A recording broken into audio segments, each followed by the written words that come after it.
Oke, halo teman-teman, balik lagi sama saya Ricky. Di sini sekarang saya akan mencoba membuat sebuah bahasan atau sebuah praktik gitu. Kalau kita tuh mau mendapatkan data dari public API. Di sini saya sudah mendapatkan salah satu dokumennya. Di sini dia punya base URL, dia punya service-nya, ada get entries, ada get random, get categories gitu. Sekarang mau coba dulu di sini kita menggunakan si URL-nya, kita copy link address, kita masukin di sini. Oke, kemudian di sini kan dia ada get kategoris. Kita coba aja di sini tambahkan slash kategoris. Oke. Nah, di sini udah dapat nih data-datanya semua. Ini berarti data-data dari public API yang slash kategoris yang ini. Oke, sekarang kita mau coba ngebuatnya itu menggunakan React.js. Nah, di sini teman-teman bisa akses ke sini, ada create React App di sini ya. Ini dicontohin bikin gimana install React-nya pakai npx, npm atau yarn. Nah, kebetulan saya ini udah ada ya di sini. Benar-benar baru diinstal sama saya. Kemudian saya lihat juga di sini ini baru benar-benar jalan. Kalau kita refresh dia tetap seperti ini. Nah, saya coba aja ini, saya hapus, saya save. Nah, dia sekarang udah kosong. Oke, lanjut. Sekarang kita mau mulai mencoba buat mendapatkan datanya itu dari sini, dari si React App ini. Oke, biar nggak terlalu itu, kita coba bikin dua aja. Ya, seperti ini. Oke, saya coba perbesar. Oke, baik. Di sini sekarang kita mulai import terlebih dahulu. Import sebuah package atau sebuah function from React. Nah, di sini menggunakan yang namanya useState dan useEffect. Ini merupakan hook dari React ya. Merupakan hal yang baru, dia kalau nggak salah dari versi 16 ke atas baru ada hooks ini. Biasanya menggunakan kelas komponen, sementara yang sekarang kita gunakan merupakan functional komponen. Oke. Nah, si useState ini apa? Kalau kita lihat dari ini, dari dokumentasi React-nya, di sini dia ada di bagian dokumentasi, kemudian hooks. Nah, di sini ada useState. Nah, dia baru kan, baru dari React 16. Dia di sini tuh they let you use state and other React features without writing a class. Jadi si use state ini bisa dibilang sebagai nilai awal atau kondisi atau state dari sebuah variabel. Kemudian dia juga nanti diberikan sebuah function untuk merubah kondisi variabel tersebut. Oke, contohnya sekarang kita kan mau menggunakan yang namanya kategoris kan. Kita mau mengambil data yang tadi, yang API public apis.org/kategoris. Nah, kita mau ngambil data yang ini. Kita coba bikin dulu const kategoris set kategoris useState. Oke. Nah, yang kategoris ini sebagai variabel, nanti kita bisa memanggil data-datanya, dan set kategoris ini fungsinya untuk merubah state yang ada di kategoris ini. Oke, contoh pertama. Di sini misalkan state awalnya kan kosong nih, atau undefined. Nah, coba kalau misalkan saya masukin 0, kemudian saya panggil di sini. Nih, ingat ini merupakan JSX, berarti kalau kita mau memanggil variabel JavaScript itu harus menggunakan curly braces atau kurung kerawal buka, kurung kerawal tutup. Di sini kita tinggal masukin aja kategoris. Maka sekarang di sini ketika kita save, dia akan muncul. Nah, ini merupakan nilai awalnya. Kalau di sini kita rubah jadi 19, maka dia juga di sini akan berubah 19. Nah, yang merubah state-nya ini merupakan set kategoris. Oke, sekarang kita lanjut buat mendapatkan data-data dari public API-nya ya. Kita bikin terlebih dahulu di sini useEffect. Oke, useEffect. useEffect. Kita coba lihat lagi ke dokumentasinya. useEffect itu apa? useEffect itu kalau masih menggunakan React Component itu seperti komponen did mount, komponen unmount. Jadi dia memanggilnya, atau dia tuh ketika pertama kali page tersebut dibuka, maka si use effect ini yang akan dijalankan, yang ada di sini yang akan dijalankan gitu. Jadi dia side effect-nya lah, atau magic-nya lah di situ. Oke, sekarang kita lanjut. Kita bikin dulu sebuah function retrieve categories. Saya pakai async await. Kita bikin di sini try catch-nya. Error retrieve categories.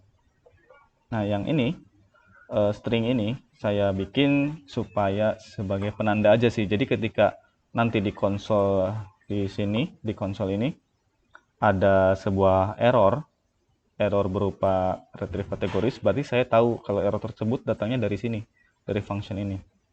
Oke. Nah, sekarang kita coba panggil.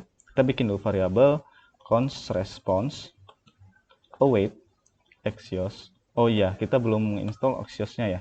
Kita bikin dulu di sini, install dulu package Axios-nya yang add Axios.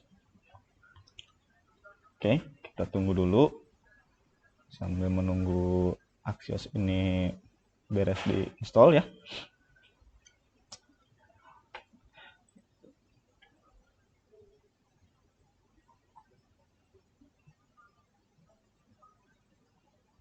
Oke. Sekarang Axios-nya itu udah ada, atau bisa kita lihat juga di sini di package. Ya. Di sini sekarang kita udah dapat yang baru Axios. Oke. Oke, balik lagi ke app.js. Sekarang kita panggil Axios-nya. Kita tab aja, maka dia otomatis langsung ke import di sini. Oke, kita panggil sekarang function get karena kita mau mendapatkan data. Nah, di sini kita lihat ada URL. Nah, kita masukin aja URL yang tadi. Jadi kita masukin dari URL ini, base URL-nya. Ya, kita copy aja, copy link address, kemudian kita di sini paste. Nah, kita kan mau mengambil yang namanya kategoris ya. Di sini kategoris. Oke. Kemudian sekarang kita coba dulu nih, ini tuh udah jalan atau enggak gitu. Nah, kita coba dulu aja menggunakan yang namanya console. Kita coba di sini console.log response, kita kasih tanda response kategoris. Oke. Kita coba save. Kemudian kita harus manggil function ini. Kita harus panggil function ini di dalam use effect-nya supaya dia langsung dijalankan gitu. Jadi kita panggil retrieve categories. Jangan lupa memanggil function itu harus menggunakan kurung buka kurung tutup. Oke, kita save. Nah, kita lihat di sini sekarang. Nah, sekarang udah ada nih. Lihat, response kategoris, berarti yang ini udah jalan nih. Kalau response ini udah berhasil dijalankan. Coba lihat lagi, kita coba klik. Dan dia itu berupa objek dan ada beberapa field-nya di sini, beberapa key-nya, ada config, data headers, request. Nah, sementara yang kita butuhkan merupakan datanya kan. Nah, jadi di sini kita bisa ganti atau kita bisa tambahkan dengan data. Oke. Maka sekarang apabila kita save, dia sekarang akan muncul nah seperti ini. Tuh, bisa dilihat. Nah, sekarang kan sudah kebanyakan menggunakan ES6 ya. Nah, saya di sini akan menggunakan yang namanya destructor. Jadi saya di sini destructor si datanya. Jadi di sini saya tinggal nulis aja data. Oke, gitu. Kita coba bersihkan, kita coba save, maka datanya tetap akan muncul di sini. Oke. Sekarang kan ini berarti udah jalan nih. Si function ini kita manggil ke database, terus kita assign nilainya ke data ini, dia udah ada kan, variable data. Kita close ini. Sekarang yang ini kita coba hapus, dan kita mau nampilin ke browser kan, kita mau nampilin ke browser nih. Nah, setelah tadi kita bikin useState ini, gimana cara kita nampilin ke variabelnya itu menggunakan kategoris? Di sini sudah tersedia yang namanya set kategoris. Jadi si set kategoris ini yang akan merubah nilai yang ada di kategoris. Oke, sekarang kita masukkan aja di sini set kategoris. Kita masukkan parameternya data. Data ini dapat dari mana? Data ini dapat dari sini. Jadi HTTP request ini kita assign nilainya. Kalau kita assign hasilnya ke variabel data. Nah, data ini yang dikirimkan ke set kategoris. Maka ketika ini sudah jalan, sekarang kita mau mencoba menjalankan yang kategoris ini. Nah, caranya kita buka lagi kurung tutup, kita JSON stringify, kita masukkan kategoris.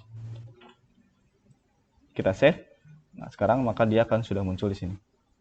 Ini merupakan data-data yang sama dengan yang tadi. Kalau kita misalkan public API ya. Nah, yang ini. Nah, animals, anim, anti-malware. Kalau kita lihat di sini sama tuh. Animals, anim, anti-malware. Jadi kita sudah berhasil nih ngedapetin data-datanya. Sekarang kita coba mau bikin list ya. Kita bikin di sini list aja. Sekarang kita coba looping kategorisnya. Kategoris.map. Kita coba. Oke. Kita masukkan di sini parameternya kategori indeks misalkan. Sekarang kita masukin li-nya. Sini kita masukkan key. Key-nya itu merupakan indeks atau ID boleh nanti. Dan di sini kita masukin kategorinya. Kategori. Nah, ini dapat dari sini ya. Oke, save. Nah, sekarang dia sudah berupa list. Oke ya. Oke. Selanjutnya kita mau mencoba untuk memasukkan yang entries. Jadi saya nanti akan membuat sebuah input form ketika kita memasukkan atau ngetik API yang kita butuhkan melewati ini gitu. Oke. Kita lanjut sekarang bikin yang dari sini dulu.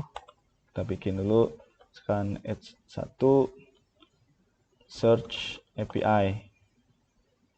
Kemudian kita save dulu aja. Kita bikin form di sini. Form. Kemudian kita masukkan inputnya. Kemudian kita bikin button. Buttonnya itu submit. Dan di sini kita bisa masukkan on change. On change-nya itu apa nanti? Oke. Kalau misalkan ini saya hapus dulu, kita coba save dulu, kita lihat.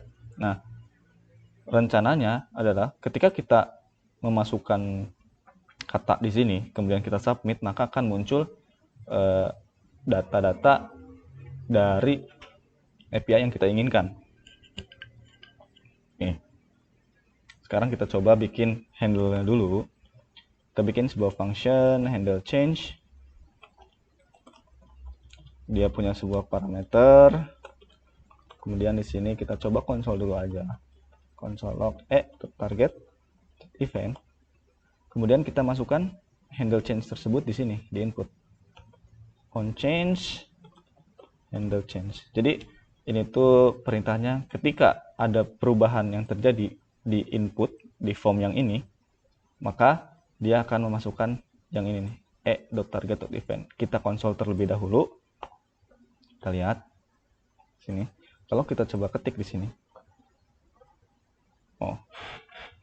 dia yang pertama ini undefined salah. Kenapa? Karena ini bukan event ya, sorry. Ini harusnya value. Kita save, clear. Kalau kita coba masukkan, nah dia sekarang udah ada. Oke, berarti form input ini sudah berhasil nih. Sekarang tahap selanjutnya kita coba buat submit kan. Setelah kita ngetik di sini, kita harus submit. Nah, kita bikin di sini atribut on submit. Nah, terus kita bikin juga fungsinya. Const handle submit. Oke. Di sini sekarang kita bikin async aja. Synchronous. Di sini kita try catch lagi. Console.log error handle submit. Oke. Kemudian di sini kita prevent default. Jadi supaya ketika ininya diklik, maka dia nggak akan ke refresh gitu. Oke, selanjutnya kita bikin sebuah variabel. Kita bikin sebuah variabel, misalkan response lagi. Kita bikin variabel response, kemudian kita await. Kita await axios.get. Nah, sekarang kita coba lihat dokumentasinya dia. Kita mau dapetin entries nih. Kita mau dapetin entries. Kita coba lihat contohnya. The correct query would be kategori science. Oke. Jadi kita coba di sini. Oh ya, sebelum masuk ke situ, yang on change ini kan dia tadi baru ngekonsol nih. Nah, sekarang kita mau simpan hasil dari change-nya itu ke sebuah state. Maka di sini kita coba bikin terlebih dahulu. Const misalkan search, set search, use state. Oke. Kemudian di sini kalau kita ingat lagi, set search ini kan fungsinya untuk merubah state yang ada di variable search. Nah, sekarang kita coba masukkan. Sini kita komen aja, kita masukkan di sini set search, datanya dari search. e.target.value. Nah, oke. Kemudian dengan data ini berarti ketika kita ngetik di sini, misalkan di sini ngetiknya animals, maka semua ini akan di set search dan masuk ke sini. Oke. Nah, kemudian fungsinya untuk apa? Fungsinya ketika kita di handle submit ini, kita kan harus memasukkan API-nya nih. Kita balik lagi, masukin ini, copy link address, kita pakai backtick, kita masukin ke sini. Kemudian ada di sini tuh /entries, kemudian parameternya itu kategori sama dengan science. Science ini kan yang dicari kan. Jadi kita tanda tanya kategori sama dengan dari yang tadi. Apa tuh? Search. Oke, gini. Oke, sekarang kita coba konsol dulu aja. Console.log response handle submit. Oke, kemudian kita panggil handle submitnya ini di sini, di formnya handle submit. Kita coba save, kita buka React App-nya, kita buka developer tools-nya di sini. Oke, sekarang kita coba ketik di sini, misalkan science kayak contohnya nih, science, benar nggak sih? Science, ya benar. Kita coba submit. Nah, udah ada nih datanya nih, lihat. Response handle submit, dia berupa objek. Di sini ada data ini yang kita butuhkan.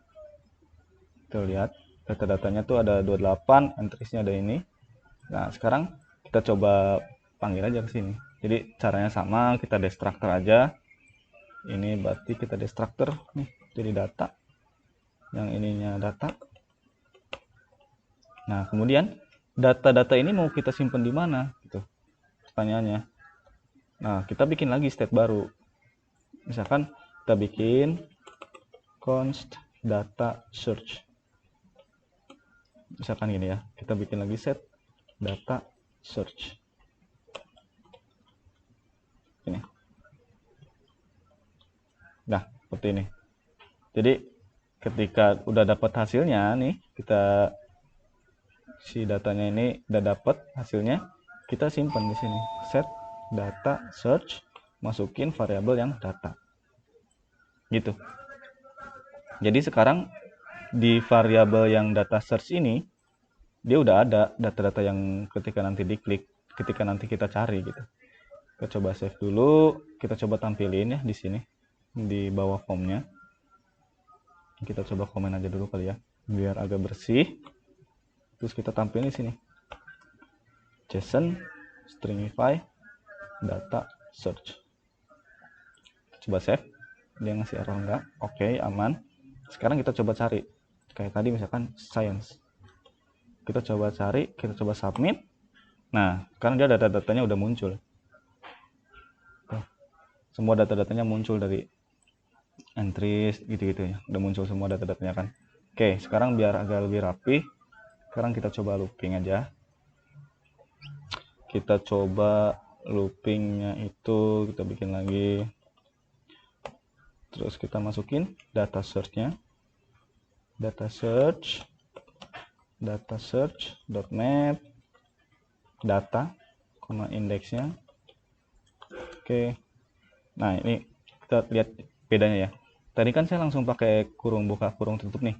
Itu berarti dia langsung return. Sementara kalau kita pakai kurung kurawal dulu, kurung kurawal buka, kurung kurawal tutup, maka di sini kita harus tambahin lagi return. Gitu. Ya itu agak penting sih itu. Oke, lanjut. Sekarang kita LI dulu. Misalkan nih, sekarang kita pengen tahu dulu nih si data ini isinya apa aja sih gitu. Sekarang kita bisa coba gini. Ini coba kita isi nol dulu. Sekarang di sini kita coba konsol data search. Nah, gini. Kita coba save. Nah, ini dia ngasih errornya apa nih? It's not a function. Berarti ini ada yang salah dari data search-nya.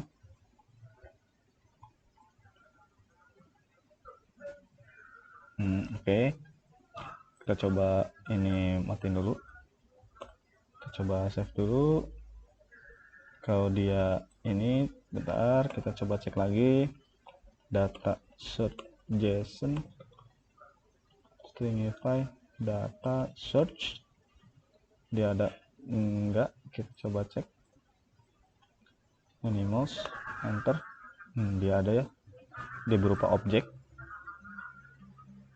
yang isinya itu ada key count, key entries itu berupa array of object. Oke. Sekarang kita coba buat, bentar, kita coba buat bacanya itu berarti entries-nya aja berarti. Oke, di sini ada yang salah. Berarti kita harus masukinnya itu di sini entries supaya dia bisa di looping. Entries. Oke, kita coba save. Kita coba clear, kita coba refresh, kita masukin lagi ini mouse enter. Nah, sekarang udah array of object. Apabila udah array of object seperti ini, sekarang dia baru bisa di looping. Oke, sekarang kita coba looping aja langsung. Oke, ini hapus. Kita buat di sini data search.map. Dia punya parameter data dan indeks. Dia bikin ini, terus kita coba returnnya nol dulu aja. Sekarang kita coba cek di console.log data ini udah ada belum sih gitu, data search. Oke, save. Oke, nah dia udah dapat data tuh semua data-datanya, data dari animals. Kalau kita hapus, kita ini mati, kita klik lagi, nah dia udah ada tuh data-datanya ya. Oke, berarti ini udah jalan. Sekarang saatnya kita return aja li. Kita mau ngambil apanya nih, kita coba lihat aja. Satu, dia punya key API, outs, kategori, course description, link. Oke, sekarang kita mau ambil yang ini dulu aja. Berarti kita ambil data dot API misal. Oke, terus kita bikin lagi data dot kategori misal, kategori data dot satu lagi itu link misal. Oke, kalau ini kita save. Oke, ini salah. Kenapa? Karena di dalam JSX itu dia returnnya itu nggak bisa, komponennya itu nggak bisa banyak gini. Jadi harus ada satu parent. Kita bikin satu parent di sini yang namanya JSX. Bukan JSX, fragment. Nah, kalau kita save sekarang dia baru jalan. Dia nggak marah-marah lagi gitu. Oke, sekarang kita coba ini reset. Kita coba masukin. Oke, kita coba ini biar agak jelas aja. Tambah break 2 biji, save. Kita cari sayang. Submit. Nah, dia udah muncul. Ya, dia udah muncul. Ini berarti API-nya, ini berarti kategori, ini berarti link-nya. Nah, ini bisa diklik yang jelas yang ini. Oke, cukup sampai sampai segini aja dulu mungkin ya. Mungkin nanti selanjutnya bisa buat yang CRUD pakai React dan seterusnya gitu. Mungkin ada rencana juga autentikasi sampai testing juga. Oke, thank you buat yang udah mau menyempatkan waktunya menonton. Semoga ada tambahan wawasan atau semoga berguna dan bermanfaat. Terima kasih.